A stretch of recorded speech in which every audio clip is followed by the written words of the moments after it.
মুরাস ইউনাইটেডের ফ্যান্সরা তারা অপেক্ষা করছেন ন্যাশনাল স্টেডিয়ামের গেটের সামনে। জাস্ট কিছুক্ষণ আগেই আবাহনী এবং মুরাস ইউনাইটেড তারা খেলেছে এএফসি চ্যালেঞ্জ লিগের ম্যাচ, যেখানে মুরাস ইউনাইটেড জিতেছে এবং তারা জিতে যার পরনায় খুশি। তাদের ফলোয়াররা, ফ্যানরা, তাদের সমর্থকরা তারা এইখানে এসে তারা আসলে বাদ্য বাজাচ্ছেন, তারা সেলিব্রেশন করছেন উইনটাকে এবং তারা নেচে গিয়ে উদযাপন করছেন।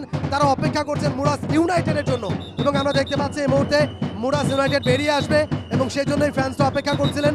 মুরাস ইউনাইটেড তারা আজকে দুর্দান্ত ফুটবলটা খেলেছে ন্যাশনাল স্টেডিয়ামে এবং তারা শেষ পর্যন্ত ম্যাচটা জিতে নিয়েছে এবং সেই জয় সেলিব্রেশন করছিলেন মুরাস ইউনাইটেডের ফ্যানরা ন্যাশনাল স্টেডিয়ামের গেটের সামনে।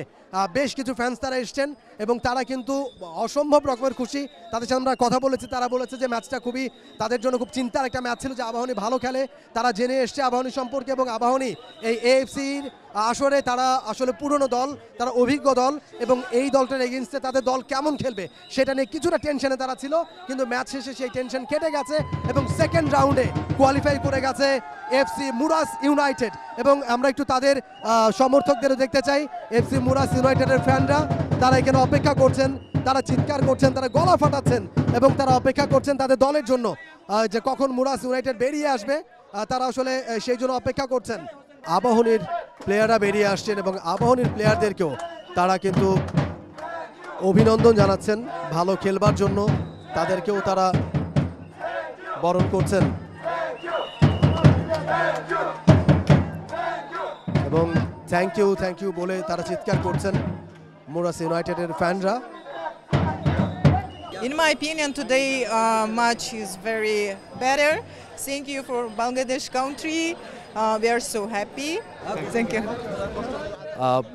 তাদের মিডিয়া ম্যানেজার কথা বলছিলেন, ভালো একটা ম্যাচ হয়েছে এবং তাদের দল মুরাস ইউনাইটেড সেই ম্যাচটা জিতে নিয়েছে।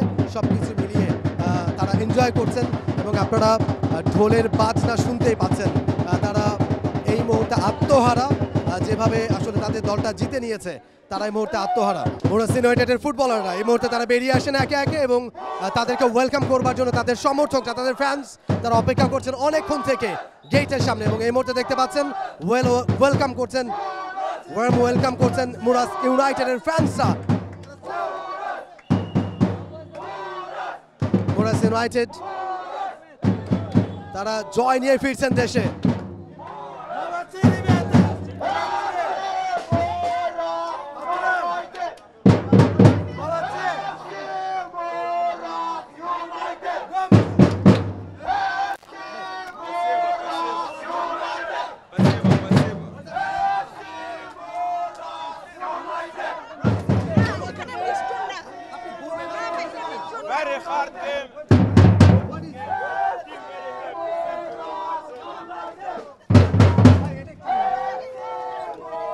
আলামিন খুব বেশি টায়ার্ড ছিল, ওই যে ক্রসটা যেটা হয়েছে ওটা আলামিন বন্ধ করার কথা ছিল, আর টায়ার্ডনেস এসেছিল কারণ ফার্স্ট হাফে এসে প্রচুর ওয়ার্ক লোড নিয়েছে, এটার জন্য হয়েছে আর কিছু।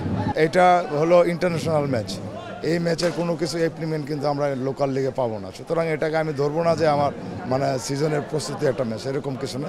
যেহেতু লোকাল আমাদের বাকি লিগ টুর্নামেন্ট খেলতে হবে, সেই অনুযায়ী প্রিপারেশন নিতে হবে। আমি মোটেই হ্যাপি না, কারণ কি জন্য এবিলিটি ছিল আমাদের আজকের ম্যাচ উইন করার মতো এবং ফার্স্ট হাফ যদি কাউন্টার দুইটা তিনটা এবল চান্স আসছিল, এরকম টিমের এগেনস্টে আপনি খুব বেশি কাউন্টার সুযোগ পাবেন না, তারপর অনেক সুযোগ পেয়েছিলাম। এইটাই দলের কোচ কথা বলছিলেন, আবাহনী দলের কোচ, তিনি মোটামুটি 80% তিনি স্যাটিসফাইড, সেটা তিনি বলবার চেষ্টা করেছিলেন। তবে আরও কিছু জায়গায় ইমপ্রুভ করতে হবে এবং সেটা নিয়ে আসলে তিনি তার অভিমত জানাচ্ছিলেন যে কোন জায়গায় আসলে ইমপ্রুভ করতে হবে এবং সুলেমান দিয়াবাতে সম্পর্কে বলেছেন। সুলেমান দিয়াবাতে তিনি ভালো খেলেছেন এবং সবসময় তিনি ভালো খেলেন এবং তার প্রশংসা তিনি করছিলেন। For more updates, subscribe to our YouTube channel and click on the bell icon. Follow us on Facebook and Instagram. Download T-Sports app to enjoy exciting games and highlights. Visit tsports.com.